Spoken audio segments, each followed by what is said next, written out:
Okay, if you want to pause the video now and have a go, otherwise let's get going. So with functions, it's really important to realise what we're doing, and I'm just going to briefly explain that we've got 2 points here, 5 and 9.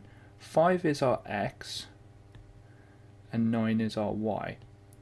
Now to get from the 5 to the 9 we do a function which they've called f of x. Okay, we're doing something to that 5 to get to that 9. Okay, now we're only interested in this question about this maximum point here. So it says that the coordinates currently are 5, 9, that's fine, but we're going to do the same function, but before we do the function we're going to take away 2 from the x. Now when we're taking away 2 from the x, that 5 will then become a 3, and it won't go to 9 because we know that 5 goes to 9. So what number do we then have to put in to get the x, the bit inside the brackets here, to a 5, because we know 5 goes to 9.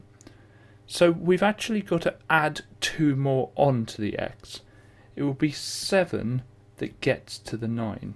Okay, it's that simple. Now there are different ways of learning this. Basically anything inside the brackets here will be to do with the x coordinate, or the left and right direction, and it's the opposite of what you think. A lot of people think that if there's a -2 there, then it will be 3, 9. Okay, it's the other way to what you'd think. But if you think about it logically, as long as the number that you end up with in here is a 5, then it will always go to 9, unless it's a different function, which it's not. Now with this one, we're going to do the function.